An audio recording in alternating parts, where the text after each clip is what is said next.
오늘 우리에게 새날을 주신 하나님을 찬양합니다. 찬송가 440장 찬양하겠습니다.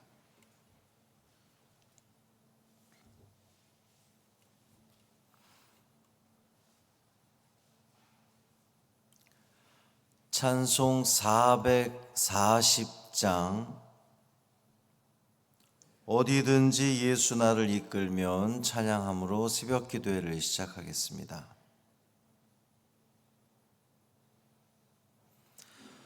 어디든지 예수 나를 이끌면 어디든지 예수 함께 가려네. 예수 함께 아니 가면 나고고 예수님과 동행하면 겁없네. 어디를 가든지 겁낼 것 없네. 어디든지 예수 함께 가려네. 세상 친구 모두 나를 떠나도 주와 동행하면 외로움 없겠네. 가는 길이 위태하고 험해도 어디든지 예수 함께 가려네. 어디를 가든지 겁낼 것 없네. 어디든지 예수 함께 가려네. 어두운 그늘 나를 애워쌀 때에 주가 함께 계심 믿고 자려네.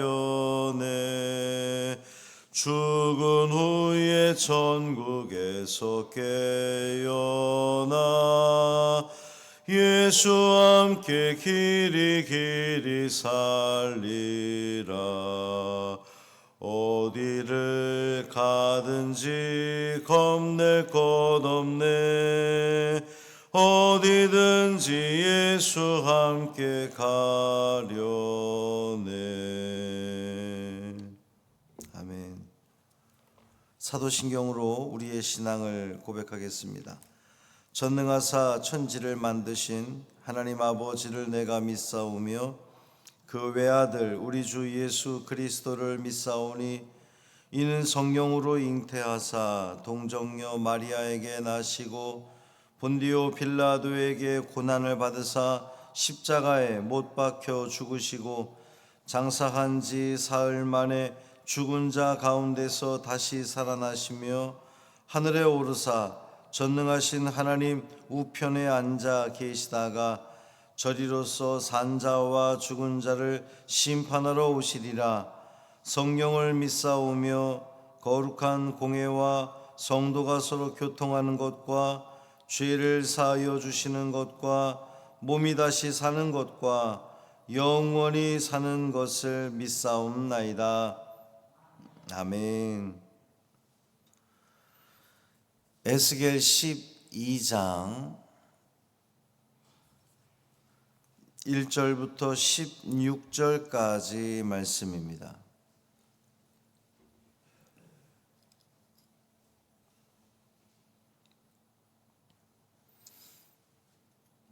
에스겔 12장 1절부터 16절까지 말씀 함께 읽습니다. 또 여호와의 말씀이 내게 임하여 이르시되 인자야 내가 반역하는 족속 중에 거주하는도다.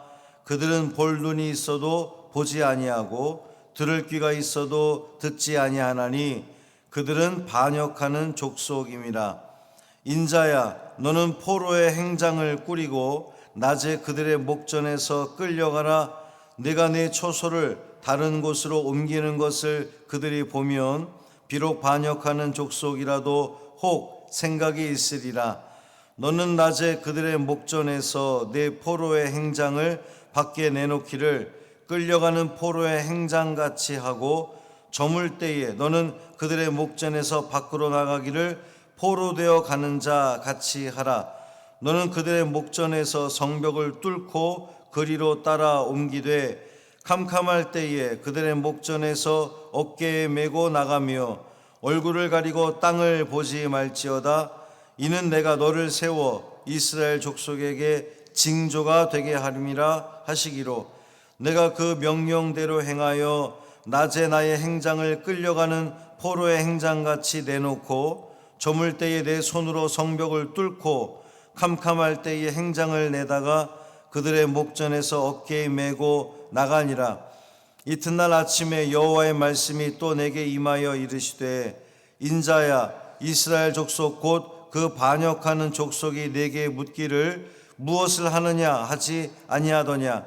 너는 그들에게 말하기를 주 여호와의 말씀에 이것은 예루살렘 왕과 그 가운데에 있는 이스라엘 온 족속에 대한 묵시라 하셨다 하고 또 말하기를 나는 너희 징조라. 내가 행한 대로 그들도 포로로 사로잡혀 가리라. 무리가 성벽을 뚫고 행장을 그리로 가지고 나가고 그 중에 왕은 어두울 때에 어깨에 행장을 메고 나가며 눈으로 땅을 보지 아니하려고 자기 얼굴을 가리리라 하라. 내가 또 내 그물을 그의 위에 치고 내 올무에 걸리게 하여 그를 끌고 갈대아 땅 바벨론에 이르리니 그가 거기에서 죽으려니와 그 땅을 보지 못하리라. 내가 그 호위하는 자와 부대들을 다 사방으로 흩고 또 그 뒤를 따라 칼을 빼리라. 내가 그들을 이방인 가운데로 흩으며 여러 나라 가운데에 해친 후에야 내가 여호와인 줄을 그들이 알리라.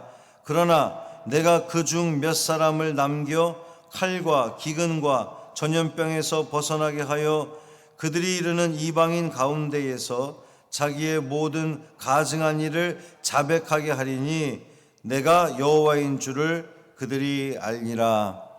아멘. 이 말씀 하나님 말씀입니다. 우리 하나님의 사랑은 끝이 없습니다. 그 사랑이 여러분을 지배하기를 바랍니다.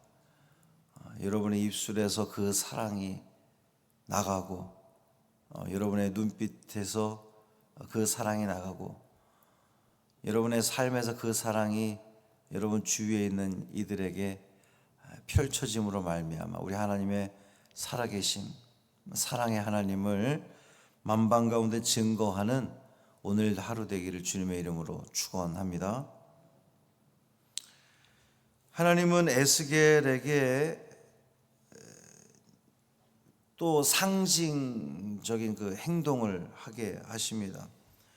포로 행장을 꾸려서 이제 포로로 끌려가는 사람처럼 행동하게 하십니다.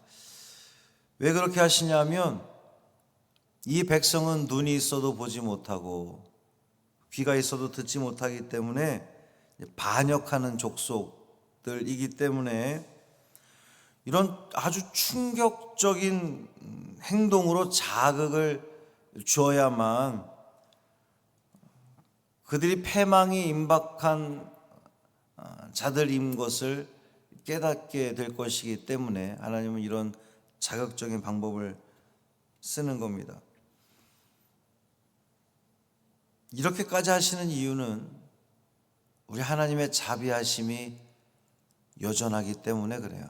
그 백성을 향해서 돌아오기를 원하시는 하나님의 마음이 너무나 크기 때문에 그렇습니다. 하나님께는 하나님의 분노조차 사랑의 표현입니다. 너무나 사랑하셨기 때문에 분노하시는 것이고, 그렇기 때문에 역설적으로 이 심판 역시, 하나님의 심판 역시 하나님의 새로운 구원을 위한 은혜의 행동이었다는 거죠. 하나님의 분노는 역사에 깊이 참여하시는 하나님 사랑의 또 다른 표현인 겁니다. 화를 내는 이유는 사랑하기 때문에 화를 내는 거예요.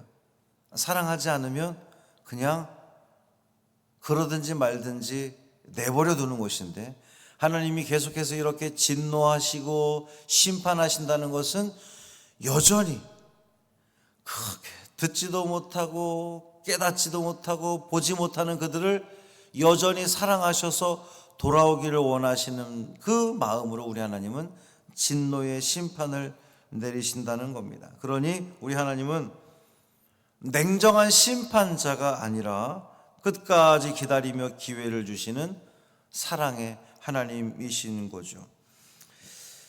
에스겔은 바벨론 침공에 이제 오늘 어두울 때의 벽을 뚫고 보지 못한 채로 바벨론을 끌려가는 그 왕을 묘사했는데, 이 사람은 시드기야 왕, 어제 언급했던 바벨론의 느부갓네살 왕이 이스라엘의 왕을 선임했는데 그게 시드기야였거든요. 그러니까 처음에 이 시드기야 왕은 친바벨론적인 정책을 펼치다가 주변 나라들과 또 이 대신들의 그 말에 넘어가서 바벨론을 거스르려고 그런 움직임을 보이다가 결국 그것이 발각이 됩니다.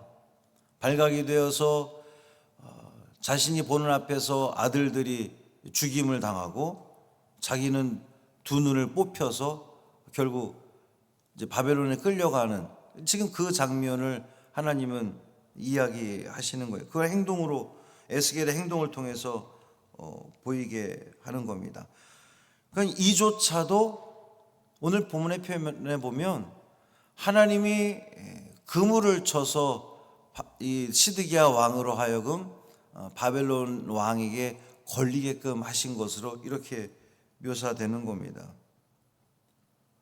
아무리 호위 부대를 거느린 왕이라 할지라도 하나님 말씀에서 결코 벗어날 수 없다는 것을 보여주는 대목이에요. 인간은 누구나 자기 말이 통하는 자신만의 역사를 만들려고 하지만 하나님께서 행하시고자 하는 그 역사를 결코 거스를 수 없다는 것을 오늘 본문을 통해 보여주는 겁니다. 끝으로 패역한 이스라엘은 의도적으로 하나님을 거부합니다. 본 것을 인정하지 않았고 들은 것을 부정했습니다. 자기가 바라는 것에만 몰두했고 나머지는 모두 다 소음으로 여기면서 듣지 않으려고 했어요. 그럼에도 불구하고 이 진노 중에도 남은 자가 있다는 겁니다. 하나님은 남은 자를 두신다는 거죠. 저 이방 땅 낯선 곳에서 하나님의 말씀을 깨닫고 회개함으로 하나님께 돌아오는 백성이 있을 거라는 겁니다. 남은 자를 두실 거라는 겁니다. 그들이 하나님의 살아있는 역사를 증거하게 되고 하나님 심판이 옳다는 것을 만방에 증거하게 될 겁니다. 이 모든 상황을 통해서 우리가 알 수 있는 것은 그 모든 역경과 환난을 통해서 그것이 우리에게 역경으로 끝나고 환난으로 끝나는 것이 아니라 이 역경과 환난을 통해 하나님의 역사를 보게 하신다는 거예요. 하나님의 은혜가 시작된다는 겁니다. 우리로 하여금 보다 더 똑바로 가게 하시려고 하는 하나님의 뜻이 그 안에 담겨 있다는 거죠. 그러니 우리 삶 가운데에 이것은 하나님의 심판 같은데, 하나님 징벌 같은데, 하나님 나에게 야단하시는 것 같은데 라고 하는 생각이 드는 순간 우리가 해야 할 일은 하나님께 납작 엎드려서 회개하는 겁니다. 진정으로 회개하고 돌이킨다면 그 환난과 순환이, 어려움이, 고난이 하나님께서 나를 사랑하셔서 나를 살리기 위해서 나에게 주시는 하나님의 은혜라는 것을 고백할 수 있게 될 겁니다. 사랑하는 성도 여러분, 하나님은 오늘도 우리의 삶 가운데에 개입하기를 원하십니다. 관여하기를 원하시고 하나님 말씀대로 우리 삶 가운데에 이루어지기를 원하십니다. 그러니 내 생각을 접고 내 생각을 내려놓고 오직 우리의 시선과 우리의 귀를 주님께 초점 맞추고 하나님께서 나에게 무엇을 말씀하시고자 하는가, 이 상황들을 통해서 하나님은 내가 무엇을 보기를 원하시는가 집중하여 바라보십시오. 주목하십시오. 하나님이 분명 당신의 뜻을 보여주실 겁니다. 그리고 보셨다면, 들렸다면 순종하시면 됩니다. 주님과 함께함으로 말미암아 하나님의 그 사랑, 하나님의 구원함을 받게 되는 남은 자 되시기를 주님의 이름으로 축복합니다. 살아계신 아버지 하나님, 감사합니다. 너무도 깨닫지 못하기에 하나님은 에스겔의 이 행동들을 통하여서, 아주 자극적인 행동들을 통하여서 하나님의 뜻을 알게 하시려는 그 하나님의 마음을 우리가 엿볼 수 있습니다. 끝까지 포기하지 않으시고 돌아오기를 소망하시는 그 하나님의 마음을 우리도 기억하게 하여 주옵소서. 하나님께서 나에게 환난을 주시고 나에게 말씀하시고 돌아오라고 끊임없이 재촉하시는 하나님의 음성은 나를 심판하기 위함이 아니라 나를 살리기 위함, 하나님의 극단의 조치인 것을 알게 하여 주시고 겸손히 주님 앞에 엎드려 아멘으로 순종하며 주님께서 기뻐하시는 길을 묵묵히 걸어가는 우리 믿음의 자녀들 되게 하여 주옵소서. 우리의 마음에서, 우리 입술에서, 우리의 삶에서 그리스도의 사랑이 세상 사람들을 향해 품어져 나오기를 간절히 소망합니다. 우리를 통하여 사랑의 하나님이 증거되게 하여 주옵소서. 우리의 마음 가운데도 주님의 평강을 허락하여 주셔서 우리의 마음을 어지럽히고 불편하게 하는 그 모든 것들을 제거하여 주옵시고 주님께서 주시는 그 기쁨과 감사로 가득한 이 하루 되게 하여 주옵소서. 우리 주 예수 그리스도의 이름으로 축복하며 기도합니다. 아멘. 하늘에 계신 우리 아버지여, 이름이 거룩히 여김을 받으시오며 나라가 임하시오며 뜻이 하늘에서 이루어진 것 같이 땅에서도 이루어지이다. 오늘 우리에게 일용할 양식을 주시옵고 우리가 우리에게 죄 지은 자를 사하여 준 것 같이 우리 죄를 사하여 주시옵고 우리를 시험에 들게 하지 마시옵고 다만 악에서 구하시옵소서. 나라와 권세와 영광이 아버지께 영원히 있사옵나이다. 아멘.